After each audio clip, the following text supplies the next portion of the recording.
ವೀಕ್ಷಕರೇ, ಸ್ಯಾಂಡಲ್ವುಡ್ನಲ್ಲಿ ಹೊಸಬರ ವಿಭಿನ್ನ ಮತ್ತು ವಿಶೇಷ ಪ್ರಯತ್ನಗಳು ನಿರಂತರವಾಗಿ ನಡೀತಾನೇ ಇದೆ. ನಿಮ್ಗೆ ಗೊತ್ತೇ ಇದೆ, ಇತ್ತೀಚೆಗೆ ಟೈಟಲ್ ಮತ್ತು ಒಂದು ಹಾಡಿನ ಮೂಲಕ ದೊಡ್ಡ ಮಟ್ಟದಲ್ಲಿ ಸೌಂಡ್ ಮಾಡಿರುವಂಥ ಸಿನಿಮಾ ಅಂತ ಬಂದರೆ ಓಂ ಶಿವಂ. ಓಂ ಶಿವಂ ಸೆಪ್ಟೆಂಬರ್ 5ಕ್ಕೆ ಗ್ರ್ಯಾಂಡಾಗಿ ರಿಲೀಸ್ ಆಗ್ತಾ ಇದೆ. ಹಾಡನ್ನು ಕೇಳಿದಂತಹ ಪ್ರತಿಯೊಬ್ಬರೂ ಕೂಡ ಹುಬ್ಬೇರಿಸಿದ್ದಾರೆ. ವಾವ್, ಎಷ್ಟು ಅದ್ಭುತವಾಗಿದೆ ಅಂಥೇಳಿ ಮತ್ತೆ ಮತ್ತೆ ಕೇಳುವಂಥ ಪ್ರಯತ್ನವನ್ನು ಮಾಡ್ತಾ ಇದ್ದಾರೆ. ಸೊ ಸೆಪ್ಟೆಂಬರ್ 5ಕ್ಕೆ ರಿಲೀಸ್ ಆಗ್ತಿರುವಂತಹ ಈ ಸಿನಿಮಾದ ಬಗ್ಗೆ ಮಾತಾಡಬೇಕು, ಈ ಚಿತ್ರತಂಡದ ಜೊತೆ ನಾನು ಮಾತಾಡಬೇಕು ಅಂತ ಅಂದ್ಕೊಂಡು ಬಂದಿದ್ದೀನಿ. ನನ್ನ ಜೊತೆ ಇದೀಗ ಈ ಸಿನಿಮಾದ ಡೈರೆಕ್ಟರ್ ಆಲ್ವಿನ್ ಅವರಿದ್ದಾರೆ. ಅವ್ರಿಗೇನು ಸಿನಿಮಾ ಹೊಸದೇನಲ್ಲ, 10-12 ವರ್ಷಗಳಿಂದ ಅವರು ಇಂಡಸ್ಟ್ರಿಯಲ್ಲಿ ಇದ್ದು ಸಾಕಷ್ಟು ಸಿನಿಮಾಗಳಿಗೆ ಕೆಲಸ ಮಾಡಿದ್ದಾರೆ. ಇದೀಗ ಹೊಸ ಮತ್ತು ವಿಭಿನ್ನ ಪ್ರಯತ್ನವನ್ನು ಮಾಡೋದ್ರ ಮೂಲಕ ಇಂಡಸ್ಟ್ರಿಗೆ ಒಂದು ಹೊಸ ಕೂಸನ್ನು ಕೊಡಬೇಕು ಅಂತ ಸಿದ್ಧರಾಗಿದ್ದಾರೆ. ಡೈರೆಕ್ಟರ್ ಆಲ್ವಿನ್ ಅವ್ರನ್ನ ಮಾತನಾಡಿಸ್ತಾ ಹೋಗ್ತೀನಿ. ಸರ್ ನಮಸ್ತೆ, ಹೇಗಿದ್ದೀರಾ? ನಮಸ್ತೆ ಮೇಡಮ್, ಚೆನ್ನಾಗಿದ್ದೀನಿ. ನೀವು ಹೇಗಿದ್ದೀರಾ? ನಾನು ಕೂಡ ಸೂಪರ್ ಆಗಿದ್ದೀನಿ ಸರ್. ಹಾಡಂತೂ ನೆಕ್ಸ್ಟ್ ಲೆವೆಲ್ಗೆ ಕಿಕ್ ಕೊಡುತ್ತೆ. ಮತ್ತೆ ಕೇಳೋಣ ಅಂತ ಅನಿಸುತ್ತೆ. ಸೆಪ್ಟೆಂಬರ್ 5ಕ್ಕೆ ಸಿನಿಮಾ ರಿಲೀಸ್ ಆಗ್ತಾ ಇದೆ. ನಿಮ್ಮ ಮಗುವಿನ ಬಗ್ಗೆ ಮಾಹಿತಿ ಕೊಡೋದಾದರೆ? ಮೇಡಮ್, ಅದು ಫಸ್ಟ್ ಆಫ್ ಆಲ್ ಎಲ್ಲ ಮೀಡಿಯಾದವ್ರಿಗೆ ಮತ್ತು ಸೋಷಿಯಲ್ ಮೀಡಿಯಾದವ್ರಿಗೆ ಥ್ಯಾಂಕ್ಸ್ ಹೇಳಬೇಕು. ಎಲ್ಲ ಜನರ ಹತ್ರ ಅಥವಾ ಆಡಿಯನ್ಸ್ ಹತ್ರ ತೊಗೊಂಡೋಗಿ ಸೇರಿಸಿರೋದಕ್ಕೆ ಅವ್ರಿಗೆ ತುಂಬ ಥ್ಯಾಂಕ್ಸ್ ಹೇಳಬೇಕು. ಸಿನಿಮಾ ಸೆಪ್ಟೆಂಬರ್ 5ಕ್ಕೆ ರಿಲೀಸ್ ಆಗ್ತಾ ಇದೆ. ನಾವು ಅಂದ್ಕೊಂಡಿರಲಿಲ್ಲ ಈ ಲೆವೆಲಲ್ಲಿ ರೀಚ್ ಆಗುತ್ತೆ ಸಾಂಗು ಅಂತ. ಶಿವಂ ಸಾಂಗು ನಮ್ಮ ಶ್ರೀರಾಮ್ ತಪಸ್ವಿ ಅವರು ಈ ಸಾಂಗ್ನ ಬರೆದಿದ್ದಾರೆ, ವಿಜಯ್ ಅಡ್ಡಿ ಮ್ಯೂಸಿಕ್ಕು. ಇದಕ್ಕೆ ಪೂರಕವಾಗಿ ಎಷ್ಟು ಈ ಸಾಂಗನ್ನು ವಿಡಿಯೋ ಎಷ್ಟು ಅದ್ಭುತವಾಗಿ ತೋರಿಸೋದಕ್ಕೆ ಪ್ರಯತ್ನ ಪಟ್ಟಿದ್ದಾರೋ ಅಷ್ಟು ನಮ್ಮ ನಾಗೇಶ್ ಮಾಸ್ಟರ್ಗೆ ಕ್ರೆಡಿಟ್ ಸಲ್ಲಬೇಕು. ಜೊತೆಯಲ್ಲಿ ನಮ್ಮ ಪ್ರೊಡ್ಯೂಸರ್ಗೆ ಆ ಸೆಟ್ ಹಾಕೋದಕ್ಕೆ ಅಥವಾ ಓಲ್ ಸಾಂಗಿಗೆ ನಾವು ಇಡೀ ಏನು ಸಿನಿಮಾ ಖರ್ಚು ಮಾಡಿದ್ವಿಲ್ಲ ಅದೊಂದು ಸಾಂಗಿಗೆ ಜಾಸ್ತಿ ಖರ್ಚು ಮಾಡಿದ್ವಿ. ಹಾಗಾಗಿ ಸಿನಿಮಾನೂ ತುಂಬ ಅಷ್ಟೇ ಚೆನ್ನಾಗಿ ಬಂದಿದೆ. ಎಲ್ಲ ನೋಡಿ ಅಂತ ಕೇಳ್ಕೊಳ್ತೀನಿ. ಸರ್, ನೀವು ಸ್ಮೈಲ್ ಮಾಡಲ್ವಾ ಅಂತ ಹೇಳಿ, ಯಾಕಂದರೆ ಇಷ್ಟೊಳ್ಳೆ ಸಿನಿಮಾ ಮಾಡಿ ಇಷ್ಟು ಚೆನ್ನಾಗಿ ಹೆಂಗಿರ್ಬೇಕು, ಹೆಂಗೆ ನಗ್ತಾ ಮಾತಾಡಬೇಕು ಸರ್. ನೀವು ನನಗೆ ಎಲ್ಲೋ ಹೊಡೆದೇ ಬಿಡ್ತೀರಾ ಅಂತ ಭಯ ಆಗ್ತಾ ಇದೆ ನನಗೆ. ಮೇಡಮ್ ಇಲ್ಲ, ಆ ಥರ ಏನಿಲ್ಲ, ನಗಾಡ್ತೀನಿ. ನಿಮ್ಮನ್ನ ನೋಡಿದ್ಮೇಲೆ ಆದರೂ ನಗು ಬರಲೇಬೇಕಲ್ಲ, ಖಂಡಿತ ನಗು ಬರುತ್ತೆ. ಬಟ್ ಇವಾಗ ತುಂಬ ಮುದ್ದ ಕಾಣ್ತಾ ಇದ್ದೀರಾ ಮೇಡಮ್. ಓಕೆ, ಮತ್ತು ಏನಂದ್ರೆ ಸಿನಿಮಾ ರಿಲೀಸ್ ಅಲ್ಲ ಮೇಡಮ್, ಎಲ್ಲ ಆ ಕೆಲಸದ ಮೇಲೆ ಓಡಾಡ್ತಾ ಇರೋದ್ರಿಂದ ಸ್ವಲ್ಪ ನರ್ವಸ್ ಆಗಿದೆ. ನಿನ್ನೆ ಎಲ್ಲ ಬೇರೆ ಕಡೆ ಇಂಟರ್ವ್ಯೂಲ್ ಇದ್ವಿ, ಇವತ್ತು ಇಲ್ಲಿ ಬಂದು ಕೂತ್ಕೊಂಡಿದ್ವಿ. ಹಾಗಾಗಿ ಇನ್ನೇನಿಲ್ಲ. ಸರ್, ಓಂ ಶಿವಂ ಈ ಥಾಟ್ ಬಗ್ಗೆ ಹೇಳೋದಾದರೆ, ಒಂದಷ್ಟು ಪ್ರೀತಿ ಪ್ರೇಮದ ಬಗ್ಗೆ ಮ್ಯಾಟ್ರ್ ಇದೆ ಅಂತ ಅಷ್ಟು ಗೊತ್ತು ನನಗೆ. ಜಾಸ್ತಿ ನೀವು ಕೂಡ ಏನು ಹೇಳ್ಕೊಳ್ಳಲ್ಲ, ಯಾಕಂದರೆ ನಾವು ಸಿನಿಮಾ ಬಂದು ನೋಡಬೇಕು. ಈ ಸಿನಿಮಾನ, ಓಂ ಶಿವಂ ಸಿನಿಮಾನ ಪ್ರೇಕ್ಷಕರು ಅಥವಾ ನಾವುಗಳು ಯಾಕೆ ನೋಡಬೇಕು? ಅಂಥದ್ದೇನಿದೆ ಈ ಸಿನಿಮಾದಲ್ಲಿ? ನಾವು ಸಿನಿಮಾ ನೋಡಿ ಹೊರಗೆ ಹೋಗುವಂಥ ಸಂದರ್ಭದಲ್ಲಿ ಯಾವ ಹ್ಯಾಂಗ್ ಓವರ್ನಲ್ಲಿ ಹೊರಗೆ ಹೋಗ್ತೀವಿ ಅಂತ ಹೇಳಿ? ಮೇಡಮ್, ಏನಾಗುತ್ತೆ ಅಂದರೆ, ಉದಾಹರಣೆಗೆ ಹೇಳ್ಬೇಕಂದ್ರೆ, ನಾರ್ಮಲಾಗಿ ಲವ್ ಮಾಡೋರೆಲ್ಲ ಈ ಮನಸ್ಸಿಗೆ ರುವಾರಿ ನೀವು, ನಿನ್ನ ಭಾವನೆಗಳ ಅಲೆಮಾರಿ ನಾನು, ಇನ್ನು ಮುಂದೆ ನಿನ್ನ ಹೊತ್ತು ತಿರುಗೋ ಅಂಬಾರಿ ನಾನು ಅಂತ ಹುಡುಗ ಹೇಳ್ತಾನೆ. ಇಲ್ಲಿ ಬಟ್ ಅಲ್ಲಿ ಉಲ್ಟಾ ಚೇಂಜ್ ಆಗುತ್ತೆ. ಅದನ್ನು ಪೂರ್ತಿ ಹುಡುಗಿ ಹೇಳ್ತಾಳೆ. ಅದು ಯಾಕೆ ಏನು ಅನ್ನೋದನ್ನು ನಾವು ಆಮೇಲೆ ಹೇಳ್ತೀವಿ. ನಾವು ನಾರ್ಮಲಾಗಿ ಲವ್ ಮಾಡುವಾಗ ಹುಡುಗರು ತುಂಬ ಪ್ರೀತಿಯಿಂದ ಮುದ್ದಾಗಿ ಮಾತಾಡ್ಸೋದನ್ನು ನೋಡ್ತೀವಿ. ನಮ್ಮ ಹುಡುಗ ನಮ್ಮ ಹೀರೋ ಹಂಗಲ್ಲ, ಅವನ ಸ್ಲ್ಯಾಂಗೇ ಬೇರೆ ಆಗಿರುತ್ತೆ, ಅವನ ರೀತಿಯೇ ಬೇರೆ ಆಗಿರುತ್ತೆ. ಈ ಎರಡು ತರ್ಜಿಮೆಗಳಿದೆಯಲ್ಲ, ಅದೆರಡು ಒಂದಕ್ಕೆ ಸೇರಿದ್ರೆ ಏನೆಲ್ಲ ಆಗುತ್ತೆ. ಉದಾಹರಣೆ, ರವಿ ಸರು ಲವ್ ಸಿನಿಮಾಗಳನ್ನ ಮಾಡಿದ್ದಾರೆ, ಹುಡುಗಿಯವ್ರಿಗೆ ಪ್ರಪೋಸ್ ಮಾಡಿದ್ದಾರೆ ಸಿನಿಮಾಗಳಲ್ಲಿ. ಉಪ್ಪಿ ಸರು ಲವ್ ಪ್ರಪೋಸ್ ಮಾಡಿದ್ದಾರೆ. ಬಟ್ ವ್ಯತ್ಯಾಸ ತುಂಬ ಇದೆ. ಆ ವ್ಯತ್ಯಾಸ ತುಂಬ ಇದ್ರು ಎರಡೂ ಲವ್ವೇ. ಉಪ್ಪಿ ಸರ್ ಕೈಯಲ್ಲಿ ಬ್ಯಾಟ್ ಇಟ್ಕೊಂಡು ರಕ್ತ ಕೈಯಲ್ಲಿ ಸುರಿಸ್ಕೊಂಡು ಹೇಳೋದನ್ನು ಲವ್ವೇ. ರವಿ ಸರ್ ಕೈಯಲ್ಲಿ ಹೂವು ಹಿಡ್ಕೊಂಡು ಎಕ್ಸ್ಪ್ರೆಸ್ ಮಾಡೋದನ್ನು ಲವ್ವೇ.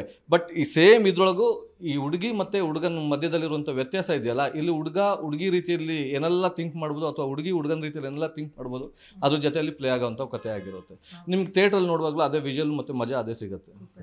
ಸರ್, ನನಗೆ ಇವಾಗ ನಾನು ಗಮನಿಸಿದಂಗೆ ಸಿನಿಮಾಗೆ ಪ್ರಮೋಷನ್ ಅನ್ನೋದು ವೆರಿ ಇಂಪಾರ್ಟೆಂಟ್. ಇತ್ತೀಚೆಗೆ ನಾವು ಕನ್ನಡ ಸಿನಿಮಾಗಳನ್ನ ಏನು ಮಾಡ್ತಾರೆ, ಬೇರೆ ಎಲ್ಲದಕ್ಕೂ ಖರ್ಚು ಮಾಡಿಬಿಡ್ತಾರೆ. ಸಿನಿಮಾ ಪ್ರಮೋಷನ್ ಅಂತ ಬಂದಾಗ ದುಡ್ಡಿಲ್ಲ ಗುರು ಅಂತ ತುಂಬ ಹೋಲ್ಡ್ ಮಾಡಿ ಒಳ್ಳೊಳ್ಳೆ ಸಿನಿಮಾಗಳು ಮಾಯ ಆಗೋ ಥರ ಆಗೋಗಿದೆ. ಸೊ ನಿಮ್ಮ ಪ್ರಮೋಷನ್ ಹೇಗಿದೆ, ಯಾವ ರೀತಿ ಮಾಡ್ತಾ ಇದ್ದೀರಾ? ಯಾಕಂದರೆ ಇನ್ನಿರೋದು ಬೆರಳೆಣಿಕೆ ದಿನದಷ್ಟು ಸಾಂಗ್ ಆಗಿರ್ಬೋದು, ಈ ತಾರಾಬಳಗ ನೋಡ್ತಾ ಇದ್ದಂಥ ಸಂದರ್ಭದಲ್ಲಿ ಆಗಿರ್ಬೋದು, ಎಲ್ಲವೂ ಕೂಡ ಅದ್ಭುತವಾಗಿದೆ ಅಂತ ಅನಿಸ್ತಾ ಇದೆ.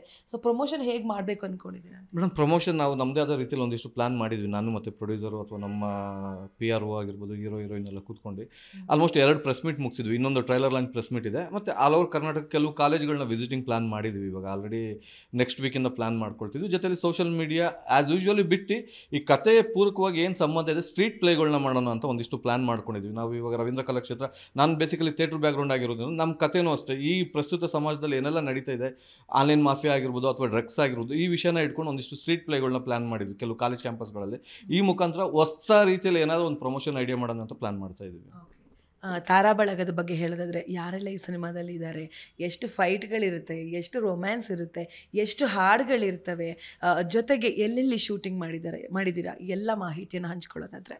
ಮೇಡಮ್ ಮೇಜರಾಗಿ ಕಾಕ್ರೋಚ್ ಸುದೀಪ್ ಸರ್ ಮಾಡಿದ್ದಾರೆ, ಮತ್ತು ಎಸ್ ಶೆಟ್ಟಿ ಮಾಡಿದ್ದಾರೆ, ವರ್ಧನ್ ಮಾಡಿದ್ದಾರೆ, ರವಿ ಕಾಳೆ ಅವರು ಮಾಡಿದ್ದಾರೆ, ಅಪೂರ್ವ ಮೇಡಮು, ಲಕ್ಷ್ಮಿ ಮೇಡಮು, ತುಂಬ ಬಂಡಲ್ ಆಫ್ ಆರ್ಟಿಸ್ಟ್ಗಳಿದ್ದಾರೆ ಮೇಡಮ್. ನಮಗೆ ಹೀರೋ ಮಾತ್ರ ಹೊಸಬ debut film. Heroine already 2 cinema ಮಾಡಿದ್ದಾರೆ, ಒಂದು ಸಿನಿಮಾ ರಿಲೀಸ್ ಆಗಿದೆ. ಮ್ಯೂಸಿಕ್ ಡೈರೆಕ್ಟ್ರು ವಿಜಯ್ ಆಡ್ಲಿ ಅಂತ ಚೆನ್ನೈಯವರು. ಆಲ್ರೆಡಿ ಅವರು ರಾಜನಿವಾಸ ಅಂತ ಶ್ರೀನಗರ ಕಿಟ್ಟಿ ಸರ್ದು ಒಂದು ಪಿಕ್ಚರ್ ಮಾಡಿದ್ದಾರೆ. ಕನ್ನಡದಲ್ಲಿ 3-4 ಪಿಕ್ಚರ್ ಮಾಡಿದ್ದಾರೆ. ಇದು 4ನೇ ಪಿಕ್ಚರ್ ಅವ್ರಿಗೆ ಕನ್ನಡದಲ್ಲಿ. ಜೊತೆಲಿ ತಮಿಳು ಒಂದಿಷ್ಟು ಸಿನಿಮಾಗಳನ್ನ ಕೆಲಸ ಮಾಡಿದ್ದಾರೆ. ಇನ್ನು ಲಿರಿಸಿಸ್ಟ್ಗಳು ಅಂತ ಬಂದ್ವಿ ಅಂದರೆ ಕವಿರಾಜ್ ಸರ್ ಬರೆದಿದ್ದಾರೆ, ಇನ್ನೊಂದು ನಾಗೇಂದ್ರ ಪ್ರಸಾದ್ ಬರೆದಿದ್ದಾರೆ, ಶ್ರೀರಾಮ್ ತಪಸ್ವಿ ಅವರು ಬರೆದಿದ್ದಾರೆ, ಗೌಸ್ಪೀರ್ ಅವರು ಬರೆದಿದ್ದಾರೆ. ಕೊರಿಯೋಗ್ರಾಫರು ನಾಗೇಶ್ ಮಾಸ್ಟರ್ ಮಾಡಿದ್ದಾರೆ. ಜೊತೆಲಿ ನಾವು ಬೆಂಗಳೂರು, ಮಂಡ್ಯ, ಮಂಗಳೂರು ಸುತ್ತಮುತ್ತ ಶೂಟಿಂಗ್ ಮಾಡಿದ್ದೀವಿ. ಓಕೆ, ಈಗ ಸಾಕಷ್ಟು ಲವ್ ಸ್ಟೋರಿಗಳು ಬಂದಿದ್ದಾವೆ ಸರ್, ತುಂಬ ನೋಡ್ಬಿಟ್ಟಿದ್ದೀವಿ ನಾವು.